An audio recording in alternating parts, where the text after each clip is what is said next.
Hi, Sai Karate Illuminati, this is Noah, and I figured since I was recently given a Shogo certificate, that would be a title certificate for the title of Renshi, it would be a good time for me to go over the Shogo or title system that's typically used in karate. Now, there are three of these titles, and they all follow the same sort of naming scheme.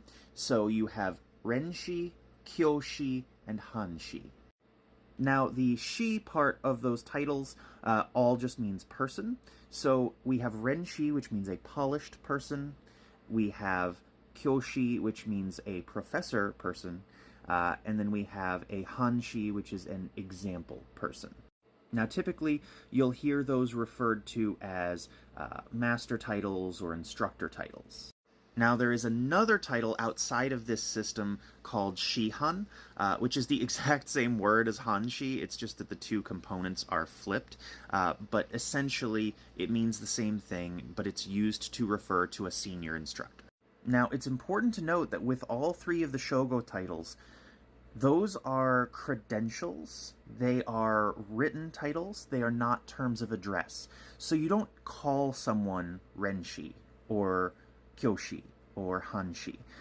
You're not meant to call a person that. That is a title that essentially goes after their name on written documents. So, for example, if you were going to be getting a certificate from somebody who has a Shogo title, you'll have their name and their Shogo title on that certificate. But you would just call them sensei. Now, not always, but often, these Shogo titles are also connected to ranks. So you'll find that Renshi tends to be given to 4th, 5th, or 6th degree black belts, Kyoshi to 6th, 7th, and 8th degree black belts, and Hanshi to 8th, 9th, and 10th degree black belts. But that is entirely up to the organization that you're involved in. Sometimes it is completely unrelated to the belt rank. It's typically something that you are given separate from the belt rank. But there are certainly schools that just automatically confer those titles when you reach certain ranks. Now, there are also Shogo Obi, or title belts, that some organizations like to use. And which ones they use can vary between organizations, but there are two more common systems of Shogo belts.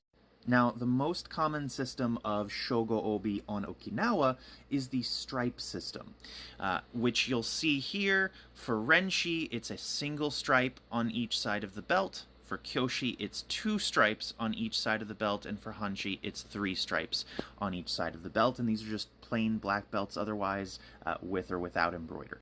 Now, on mainland Japan and in the West, the more common way of doing Shogo Obi is with colored belts, specifically using red and white. So the Renshi belt is this half red, half white belt, and you'll usually find that it has a black backing.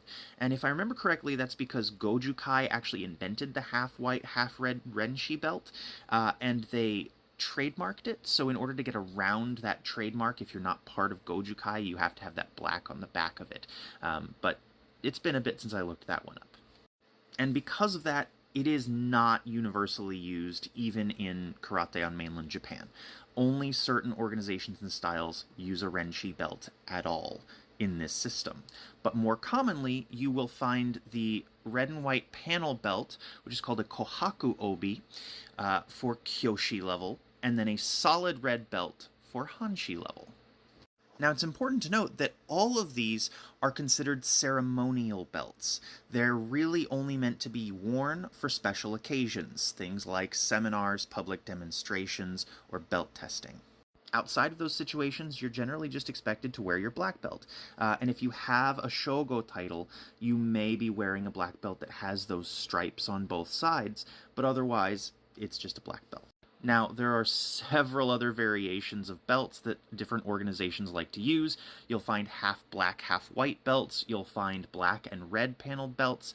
You'll find that some organizations actually do the white and red panel belt, the Kohaku Obi, with different amounts of red depending on your rank. So, for example, it might be even panels of red and white when you are a 6th or 7th dan, but then there's a wider panel of red when you are promoted, and then you might get promoted again and it's even wider panel of red before you finally reach a red belt.